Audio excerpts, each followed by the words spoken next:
hottest DJ in the city. In the city. Live in the mix. Live in the mix. It's the one. It's the one and only DJ Southern Comfort.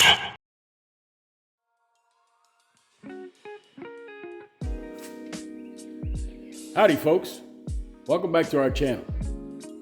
Today we're going to turn this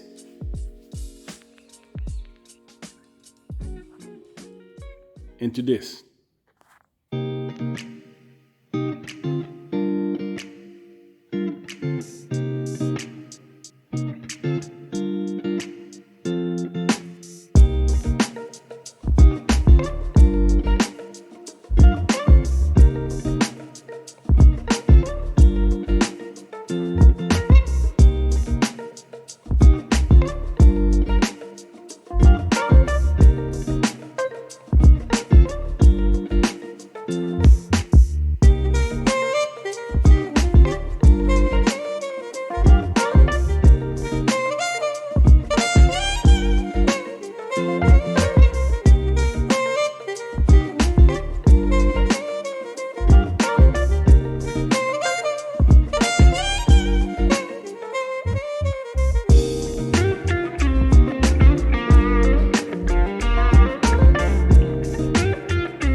Today we're working on a new project.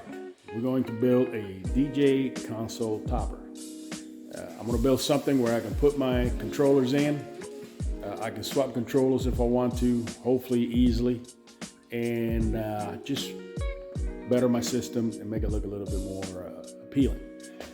That's what we do as DJs. I bought a bunch of materials here, like I usually do, and I'm going to show you what I got.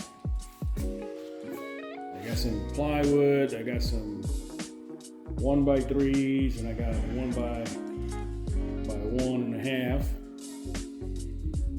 I got some translucent material that I bought too on Amazon. It's a big old roll. This material here, I'm going to try to put some kind of lighting effect on the topper itself. So we'll see how that turns out. My goal is to get the new Pioneer DJ Flex 10. But since I have Virtual DJ, they have not worked out the kinks so it works on record on Virtual DJ. It just works with Record Box and Serato. So as soon as they figure that out, I want to go ahead and order one. And that's my ultimate goal. So what I've done is I started building my console top, and the measurements are going to be for that of a Flex 10. Now I currently have the NS4, which is my main console that I use with, because it's got everything I need, and it's small enough to where I can take it in and take it out and not worry too much about it. So once I cut this out for the actual Flex 10, then I'm going to build a template where I can put the NS4 in temporarily, and as soon as I get my Flex 10, then I'll go ahead and replace it. I used an old wheel spacer and a jigsaw with a fine cutting bit. I went ahead and traced the corners on all four corners. I cut them down,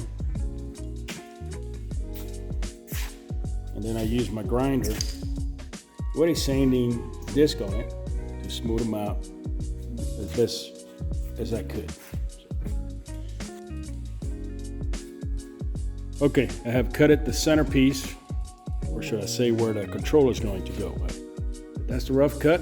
We got the bottom piece, the top piece. Now we got to work on all the internal bracing. I'm going to add some lights in the center of it, right along here. They're going to be sound active, remote control operated, just the standard lights that I use for pretty much all my projects. And then gonna probably wrap the liner. Now I'm trying to debate whether I want to wrap the liner at black or I want to wrap the liner at white.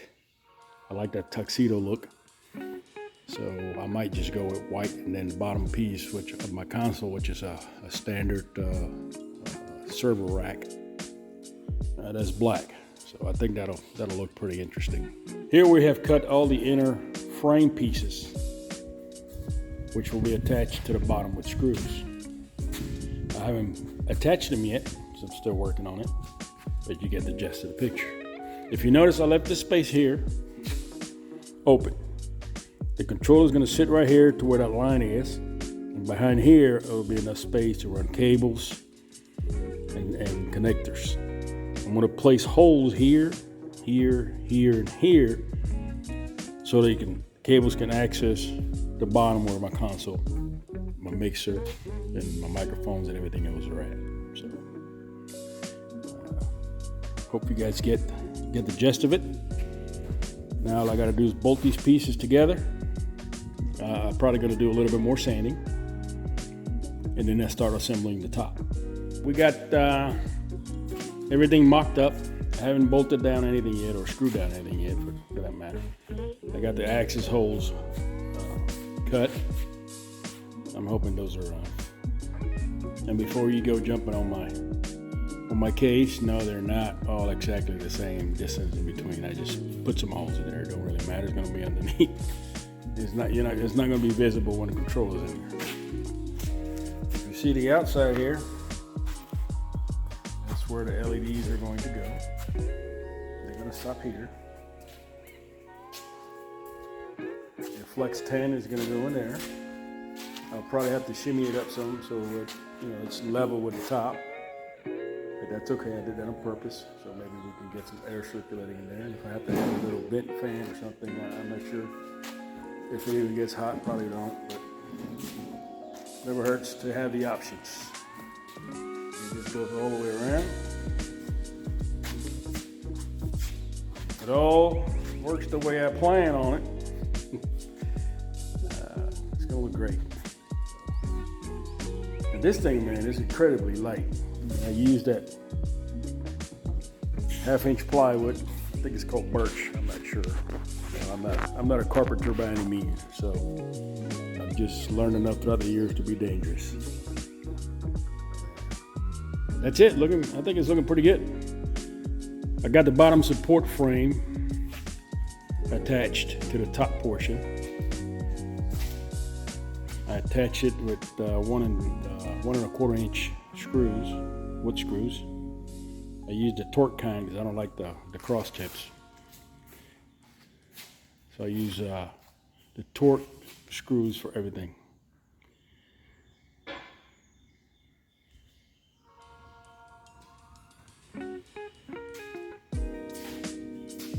All right, progress.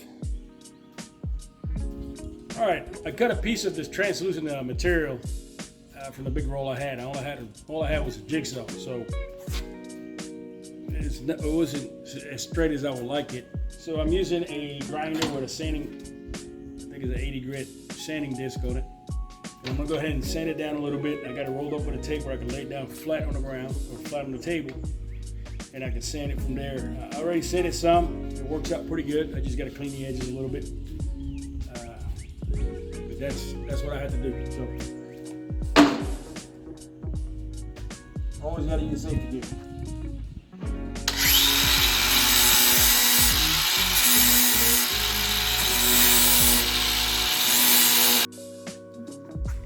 Here I've cut the translucent material I bought to the size I needed. And basically it's going to be sandwiched like an Oreo between the bottom and the top piece. So what I have to do is I needed to cut a groove where this will slide in the top and the bottom and stay in place. In order to do that, I'm using my little handy dandy heart router. I'm using a 1/4-inch bit, and I'm just basically going around and cutting, I guess you want to call it the little trench. For those military folks out there, that you'll probably understand it a little bit better. All right, that's where we're at right now. So let's keep going. Okay, got done cutting the grooves or the trench around the top and bottom pieces. And I tell you, that little router comes in really handy. It did really light work of it, very precise. And I went ahead and put the pieces together just temporarily because I still gotta add lights and I gotta sand it down. I gotta do some painting. But once it's bolted together, that will hold that translucent material, the PVC material, in place.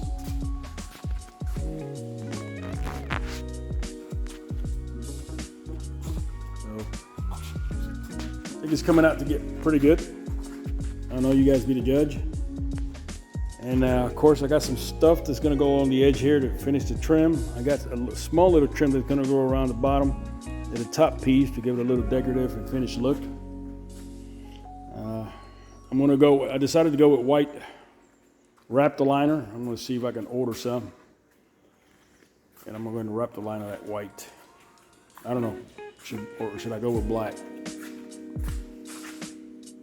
You know what? I talked myself out of it. I think I'm gonna go with black because it's got this white here and it's gonna have lighting. So, I don't know. I guess you're gonna have to stay tuned to find out. All right, we go ahead and plugged in all the holes and all the little nicks and cracks that I can find with some putty, some wood filler. Once that dries up, we'll go ahead and get it all sanded down, smooth as we can get it. I just put a couple of coats of flat black. That's just the base coat, kind of a primer. Make sure I cover every nick and cranny. Most of that stuff underneath it, you're not going to be able to see it anyways, but I got OCD. If I don't paint it, it'll bother the crap out of me, so I get it painted. Now I got to do the same thing to the bottom piece. As soon as my Raptor Liner gets in, I'll start Raptor Linering the pieces, and then once that's done, we'll start putting everything together with some trimming. For those of you that are familiar with plywood, you know when you cut the plywood, the edges here usually not very pretty, not much you can do with them. You can sand them down, maybe fill them in with some wood putty or something, but it's just too much work, and I've done it before and the results really weren't that good. So I got some half-inch trim, furniture trim, self-adhesive, coming in as well. Should be here tomorrow as well. It's black. And it basically sticks all the way around here, and it forms a pretty good strong bond. I've used it before, and it gives it a nice little finished look. I just noticed while I was showing you this video that I forgot to paint this part back down there, so I'm gonna hit that up real quick. I got both pieces painted with flat black, and I also built a little aluminum trim to go where the console or the control is going to go, the DJ controller. And this is basically a piece of aluminum, L-shaped aluminum. It's 1/2 inch by another 1/2 inch, and I cut 45-degree angles for the joints, and then I primer it. This is also going to be Raptor Liner. Give it a finished look.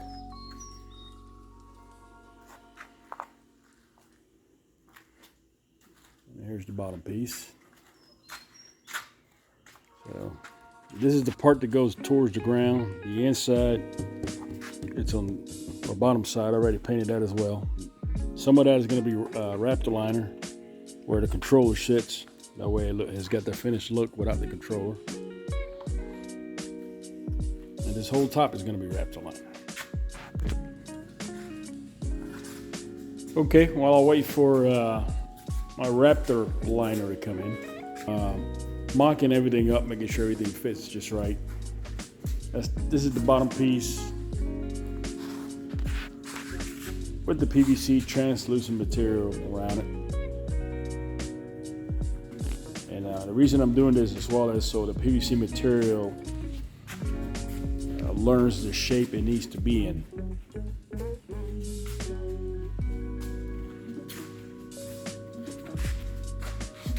so it'll relax. When I go to put it all together, hopefully it'll be a lot easier. I don't have to fight with it because it keeps wanting to coil over itself. My lights came in, made by Sanwo, bought them on Amazon. I'll put a link on the description. Of course, they're made in China, but let me tell you, these are great remote, great features. We'll go ahead and get them installed. Once we get them installed, I'll let you see what it looks like. We will test everything out to make sure everything works good. All right, we got these installed. Basically, I ran a hole down the center from the inside. Then I ran one strip this way, and I run one strip that way. The strip that I ran this way goes all the way around to the side.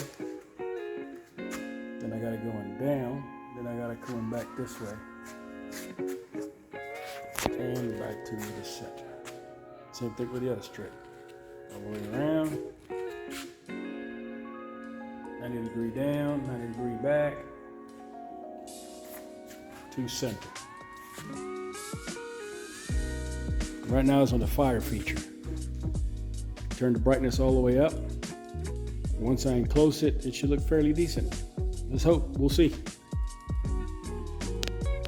Pretty sure you can see the colors. I haven't buttoned it up yet. Just got it clamped down, holding it together. In case I got to make some minor adjustments. But that's pretty much what it looks like.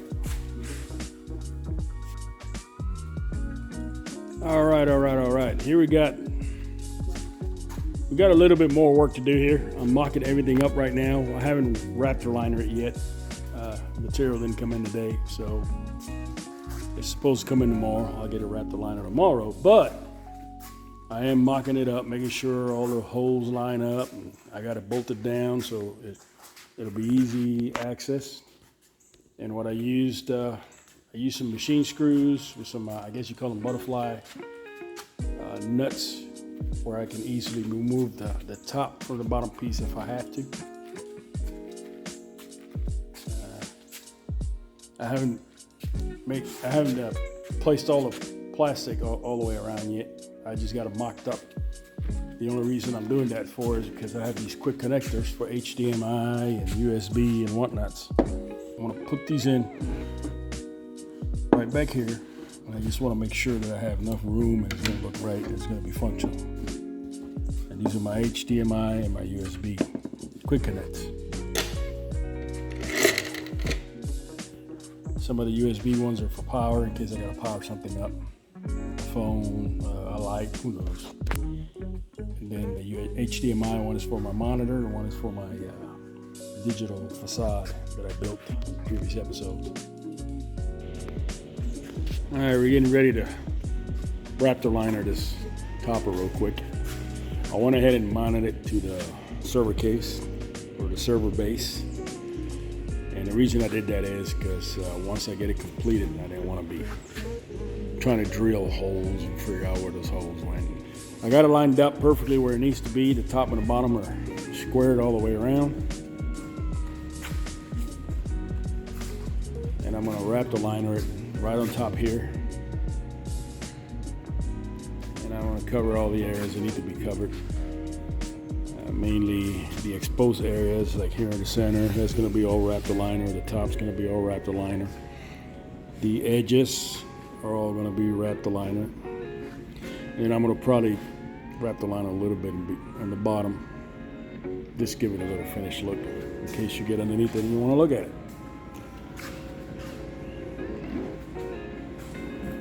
I pre-drilled all the accessory holes.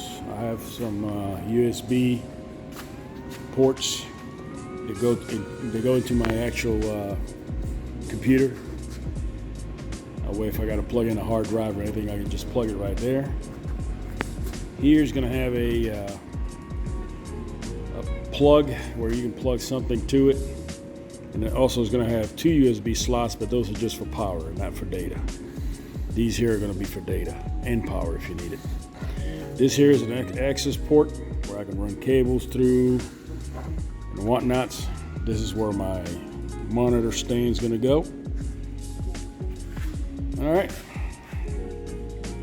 let's get ready to paint this thing. This is the product that I'll be using. Same product I used on the digital facade. It's made by Raptor. Basically, you have to shake it for 2 minutes. Then you just got a little cap here. You remove that cap, place it upside down. You place a cap here and you tap it in. And when you tap it in, I guess that breaks a little vial or something in there that's got the activator. Once you do that, you shake it for another 2 minutes, and then you spray it. For best results, you spray about 2 feet away. I usually do a little bit, about 2.5. That gives you a real light little mist, not too heavy concentration, and it looks really nice. It'll look kind of like what a speaker surface looks like. It's got that little texture to it, but it seals it up real nice. This can here should be more than enough to do this top portion, that top portion there and around the edges. And then, hell, I should have some left. So, all right, I started spraying this. As you can see, it's starting to get the texture. Just doing some quick passes. You don't want to get stopped in one spot for too long, because then you get some big blotches, and it just won't look right. So, again, about 2 feet, 2.5 feet away. Spray.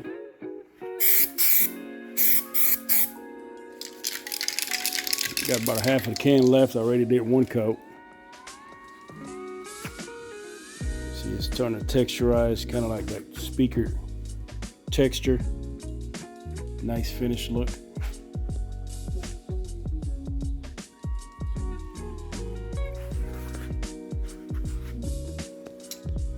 But yeah, I use this Raptor Liner stuff for everything. I used actual mixing quartz.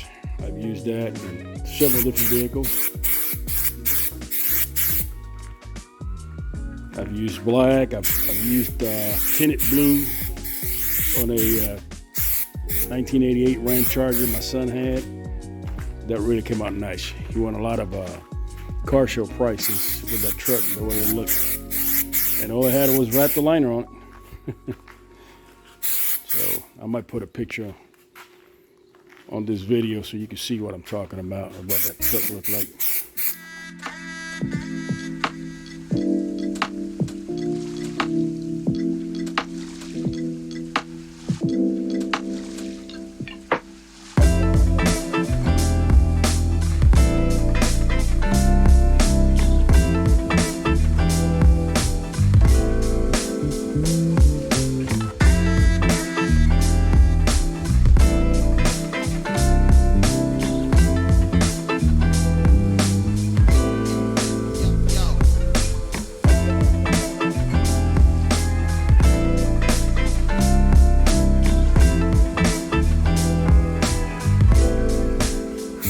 Trying to run low here, doing the final passes, making sure I get a nice even coat.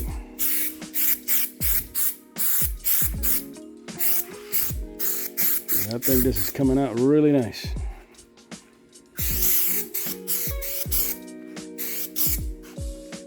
Yep, almost down to the last bit of it.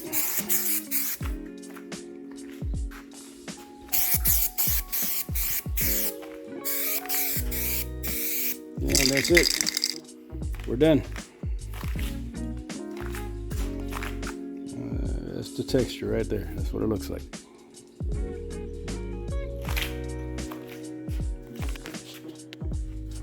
It's been several hours since I sprayed this. This hot summer Texas day. It's pretty much dry. It feels real good. It's nice and smooth, and it's tacky. If you notice here, the edge here, I put some furniture trim that I bought on Amazon as well. It's kind of like a rubberized material with a really extremely tacky, sticky backing to it. I wasn't sure if I wanted to do that because I knew the edges were going to look good with the Raptor Liner. But that, I think that really finishes it off. It makes it look like a I guess you could say a store-bought piece of equipment, a piece of furniture. It's nice and dry, nice and smooth, nice working surface. That Raptor Liner, I'm telling you, it works wonders. If you never used it, once you use it, The applications for it are unlimited. I mean, it's a real good product. I know I sound like I'm doing an advertisement, but I'm not. I just used it quite a bit, and I'm very fond of it. I like to use it for pretty much anything I can use it for. In fact, I got my trailer there. I use Raptor Liner on my trailer. Same Raptor Liner I used on my son-in-law's truck about 3 years, almost 4 years ago, and it still looks just like this. So this thing is like a safe. It's an armored trailer. I'm in the process of setting up my lights. These are some cool lights that I use a lot. I know I mentioned it before. They do some chasing scenes and all kinds of good stuff. So I'm going to go ahead and list the description or the link to the description and the description and below. All right, I got one side done. I think it's going to look pretty good.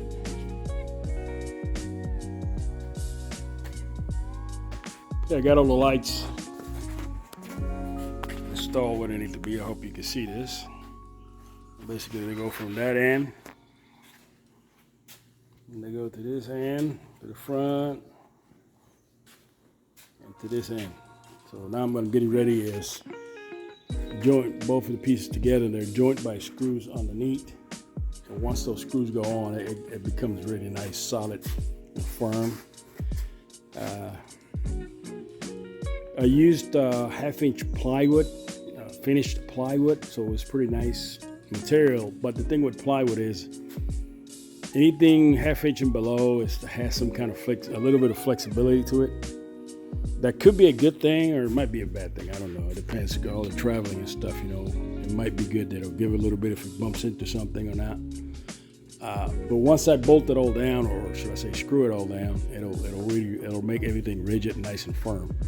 So I got my monitor stand installed as well before I put the plastic translucent PVC trim around it, which is going to go in this slot here, and it got a slot on top too, and that's going to go all the way around and seat everything in. And once you put the screws in it, it'll hold everything together. All right, guys, I just got done putting together what I call the Oreo waffle. I got the lights turned on. I think it came out pretty good. I'm gonna let you be the judge. Let me turn you around here and show you what it looks like.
Hope you liked what you see. I'm very pleased with the way it came out. I just got to button everything up, get the app set up on my phone, play with it a little bit. But this thing is solid, man. I'm telling you, once you put the bolts on, this thing doesn't move, doesn't flex. That's the end of the video. I hope you guys can get something out of that. And if you have any questions, feel free to send them to me, and I'll be more than happy to give you as much as I can. I do have my console behind me, and I want to cover a little bit of the app that I did do during the actual video. I did mention that it comes with, those lights come with an app. I didn't realize how good that app was until I had all my systems put together.